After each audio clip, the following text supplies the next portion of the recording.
বাজার থেকে মাংস নিয়ে এলাম চিলি চিকেন করব করে। তো এই যে দেখো, একটা বাটির মধ্যে মাংসগুলো রেখে সেগুলো জল দিয়ে ধুয়ে নিলাম। তারপর তার মধ্যে কর্নফ্লাওয়ার, গোলমরিচের গুঁড়ো, নুন, একটা ডিম আর দিয়ে দিলাম আদা রসুনের পেস্ট দিয়ে সবগুলো দিয়ে ভালো করে মাখিয়ে নিলাম। মাখিয়ে কিছুক্ষণ ঢাকা দিয়ে রেখে দিলাম। আর এইদিকে ঢাকা দিয়ে রেখে দেওয়ার পর আমি কিছুক্ষণ পর এসে একটা গ্যাসের মধ্যে একটা কড়াই চাপালাম, তার মধ্যে তেল দিলাম। তো এই যে দেখো, তেলটা যখন গরম হয়ে গেল তখন আমি ওই যে চিকেনগুলো ম্যারিনেট করে রেখেছিলাম সেইগুলো একে একে ছেড়ে দিলাম। দেখো, একটা একটা করে টুকরো আমি ছাড়তে লাগলাম। এই যে দেখো,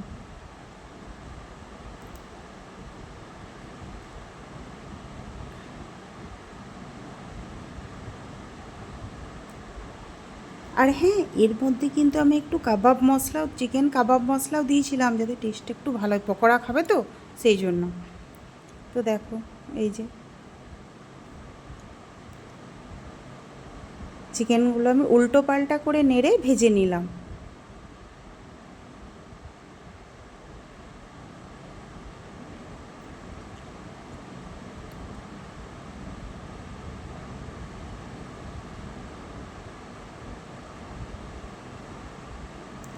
আমার ছোটো মেয়ে বলছে আমি করব, তো দেখো ও একটু নাড়াচাড়া করছে। এই যে দেখো, যখন লাল লাল হয়ে যাবে তখন কিন্তু তোমরা এগুলো তুলে নেবে। এই যে এইভাবে আমি সমস্ত চিকেনগুলো ভেজে নিলাম। তারপর কড়াইয়ে এই যে তেলটা আছে আর ওই আদা রসুনের যে পেস্ট করে রেখেছিলাম তার মধ্যে একটু রেখে দিয়েছিলাম, সেটাই এখন আমি কড়াইয়ে দিয়ে দেবো চিলি চিকেন করার জন্য। তো এই যে দেখো,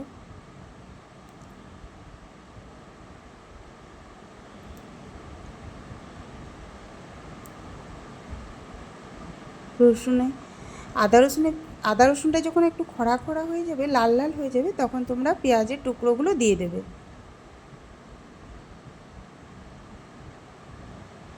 আমার বাড়িতে ক্যাপসিকাম ছিল না বলে আমি শুধু পেঁয়াজ দিয়ে করেছি, তো তোমরা ক্যাপসিকাম দেবে তো ভালো লাগবে, ক্যাপসিকাম আরে দিলে তো এটাও খারাপ লাগেনি। তোমরা একটু ক্যাপসিকাম দেবে, পেঁয়াজের যদি পেঁয়াজ শাক থাকে ওই যে কলি বলে ওটাও একটু দিতে পারো। এই যে আমি কাঁচা লঙ্কাগুলো একটু দিয়ে দিলাম।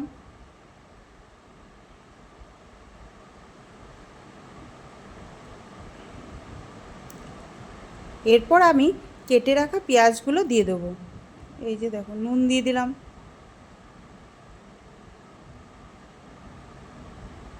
তারপর নুন দিয়ে একটু নাড়াচাড়া করে নিলাম।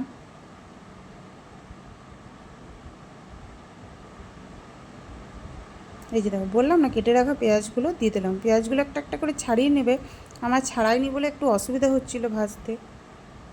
এই যে তারপর আবার মেয়ে ছাড়িয়ে নেবে,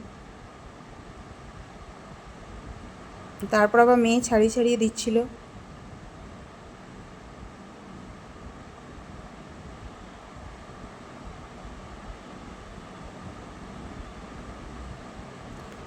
তোমরা ক্যাপসিকামও দিতে পারো, আমার ক্যাপসিকাম নেই বলে আমি শুধু পেঁয়াজ দিয়েই বানাচ্ছি।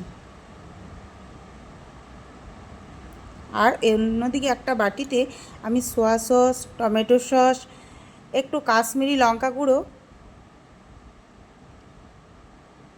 গুলে রেখেছিলাম। তো দেখো, এই যে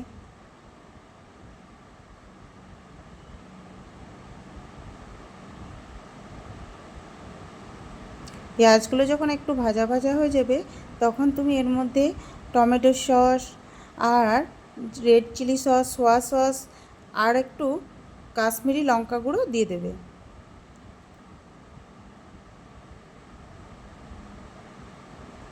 একটু যখন ভাজা ভাজা হয়ে যাবে তখন আমি তা দিয়ে দেবো।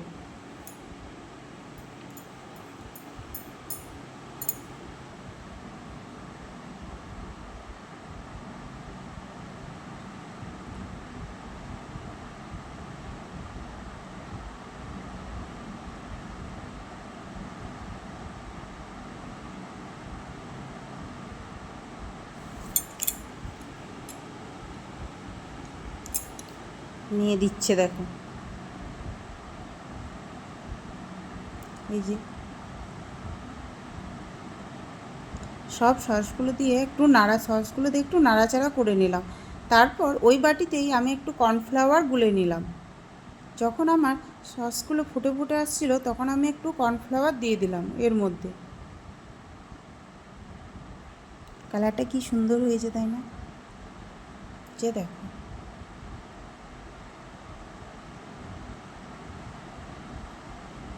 তো তোমরাও এটা বাড়িতে বানিয়ে দেখো, যদি ভালো লাগে তাহলে আমাকে কমেন্টে অতি অবশ্যই জানিও কেমন হয়েছে।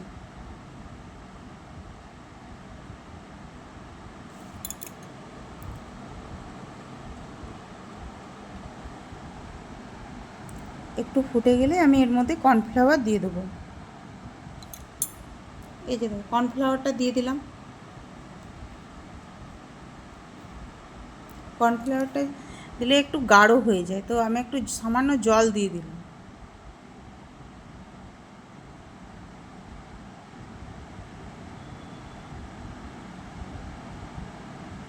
এই যে দেখো, কর্নফ্লাওয়ারটা একটু ফুটে গেলে আমি ভেজে রাখা চিকেনগুলো দিয়ে দেবো।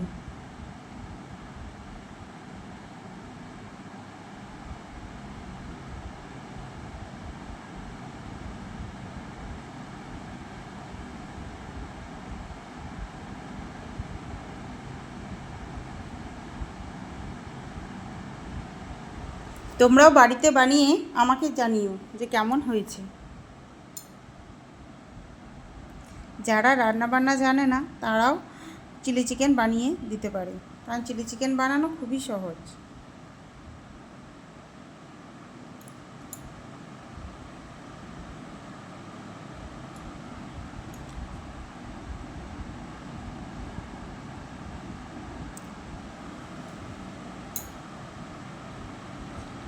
এইভাবেই তোমরা সোয়াবিনের চিল্লিও বানাতে পারো।